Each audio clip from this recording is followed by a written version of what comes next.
Hello la Titi Family! Aujourd'hui, je vais vous montrer comment réaliser ce genre de masque-là, très simple, où on peut venir insérer un filtre dedans. Vous n'aurez pas besoin de beaucoup de matériel, c'est pour ça que je vous le propose, et d'ailleurs très peu de temps. Donc, pour ce matériel, vous allez avoir besoin de tissu, bien sûr, parce que le tissu, c'est la base. Si vous n'avez pas de tissu, vous ne pourrez pas commencer à faire un masque. Prenez des chutes, prenez des vieux draps, du coton, surtout, je pense que c'est le plus important. Après, pas trop épais pour pouvoir respirer quand même. Et en fait, comme on va venir le doubler, puis créer un espace pour venir y insérer un filtre, prenez un tissu, on va dire, en bon mètre sur 1 mètre, il va vous falloir peut-être. Ensuite, il va vous falloir aussi une paire de ciseaux. Prenez des bons ciseaux qui viennent bien couper votre tissu.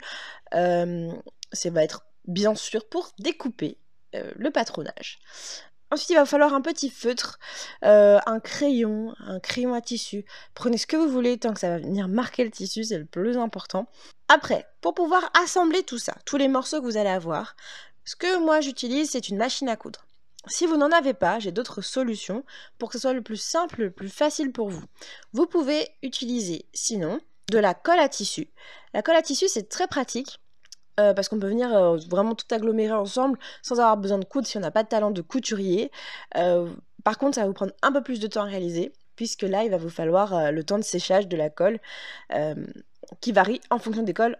Et puis vraiment, si vous avez le temps, mais je pense que vous l'avez puisque vous êtes comme moi confiné, vous pouvez utiliser sinon tout simplement une aiguille et du fil. Ça va vous prendre beaucoup plus de temps, il va falloir être très minutieux pour éviter qu'il y ait des espaces au niveau des coutures et sûrement repasser à l'endroit et à l'envers pour pouvoir avoir quelque chose de très fiable et de très solide.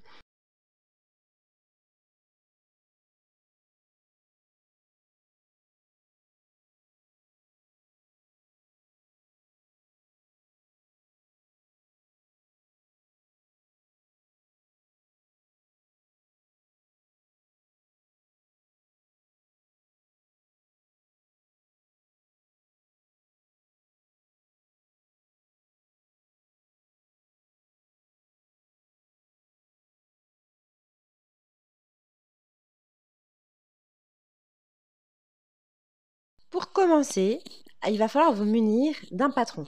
Donc celui-ci, c'est celui qui traîne partout sur le net, vous avez l'habitude de le voir. Je vous laisse le lien dans la description. Quand je vais vous parler du bord long, ce sera le bord du nez, celui que je suis en train de vous montrer maintenant. Et puis, vous voyez que sur ce patron-là, vous pouvez faire un modèle homme, femme et même pour vos ados et vos enfants. Donc vous avez vraiment de quoi bien bosser là-dessus. Alors, je commence par prendre une chute de tissu que j'avais et je vais venir reporter, dessiner le contour du patron 6 fois d'affilée. Jusque-là, rien de bien compliqué.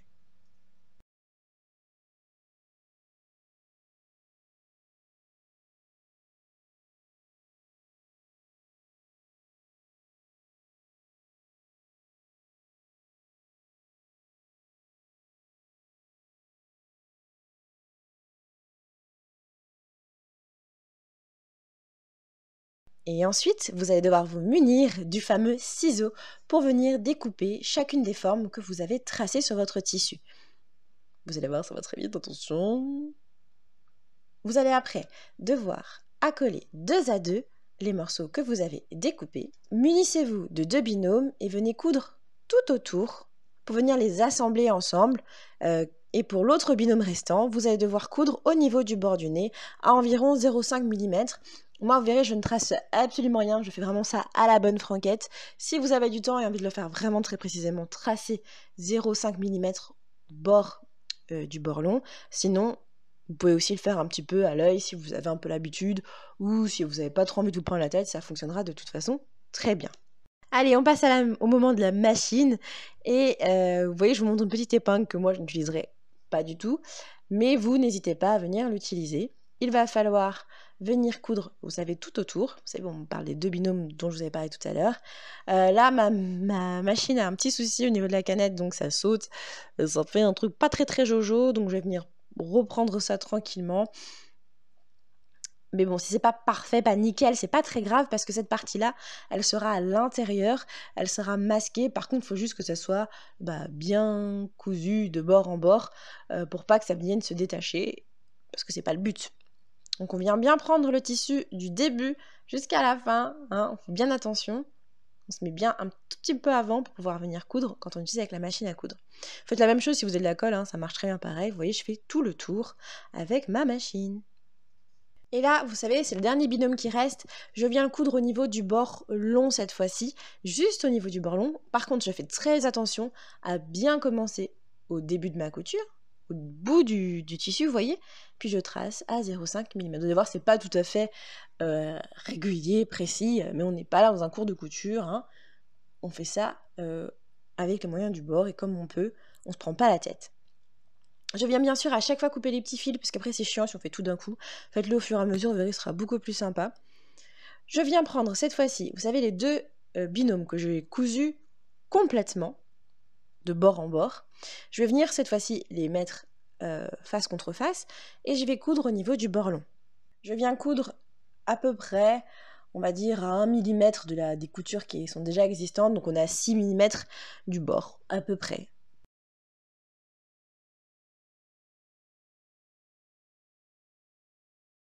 Et hop, un petit coude en arrière pour bien sécuriser tout ça et fermer. On coupe, petit nœud, coup de ciseau. Et voilà ce que ça donne, vous voyez, là j'ai mon bord qui sera à l'extérieur. Vous voyez, c'est bien cousu, il n'y a pas de problème. Je fais quand même quelques petites vérifications, mais c'est tout bon.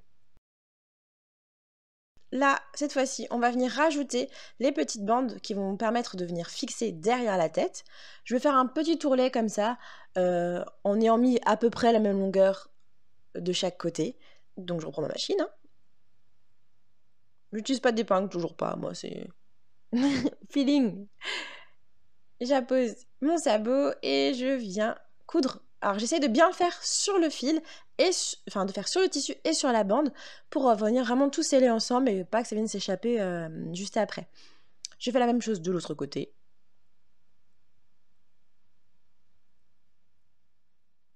Ensuite je vais venir prendre, vous savez, celui qui était simple. On a juste cousu sur le bord long et je vais venir faire un petit tourlet de la même manière, à peu près 0,5 mm, enfin la largeur de votre bande en fait. Et je fais pareil d'un côté et puis de l'autre. Une fois que vous avez tout cousu, là maintenant c'est la fin, c'est déjà la fin, oui, c'est l'assemblage. Il va falloir venir mettre vos tissus endroit contre endroit. Qu'est-ce que ça veut dire? C'est-à-dire que les coutures que vous avez au niveau du nez doivent être à l'extérieur. Et la même chose de l'autre côté. Vous allez voir, moi je vérifie bien que j'ai bien mes deux endroits contre endroit. Et je vais venir coudre cette fois-ci toute la longueur, donc toute la partie qui n'avait jamais été cousue.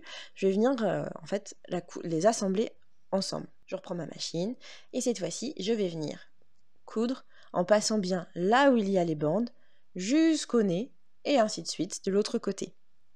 C'est easy les amis, easy. Je passe pareil à 1 mm de mes précédentes coutures parce que j'en avais normalement, vous savez, quand je suis venue coudre les deux morceaux de patron tout au long, sur toute la longueur des bords, sur tous les bords. Et c'est maintenant le moment fatidique de retourner son masque et de bien vérifier chacune des coutures. Faites bien attention, regardez bien. Au pire des cas, on vient le retourner et puis on repasse sur les coutures s'il faut. Vous voyez, moi, il n'y en a pas forcément besoin. Je suis venue vous montrer que je peux venir sans problème glisser un petit filtre. Là, c'était un morceau de compresse, ça marche très bien aussi. Alors, je vous montre un autre modèle, parce que je me suis rendu compte au montage que... je trouve que je ne montre pas bien comment ça rend, mais voilà, donc on a la partie intérieure pour venir glisser le filtre. On voit bien que mes coutures, elles sont nettes, elles sont propres, il n'y a pas de souci. Les fils dépassent. Ça, c'est la partie intérieure, la partie qui n'est pas colorée. Donc, c'est là où je vais venir glisser mon filtre. Et puis l'autre côté, j'avais envie d'un peu de fantaisie pour mon masque, donc j'ai mis quelques petites couleurs, je trouve ça plus sympa. Et puis on voit bien les deux fils qui tiennent bien, qui vont venir s'attacher derrière ma tête. Voilà, pour plus de facilité. Après, avec un élastique, c'est encore plus simple. On fait exactement la même chose et ça fonctionne très très bien. Voilà. Bon bah, je crois que maintenant, à vous de jouer. Allez, je vous laisse terminer. C'est à vous de le faire. Vous voyez, c'est hyper simple. Ne vous laissez pas pigeonner en achetant un masque. Je sais pas combien d'euros, j'en ai vu à 15-20 euros.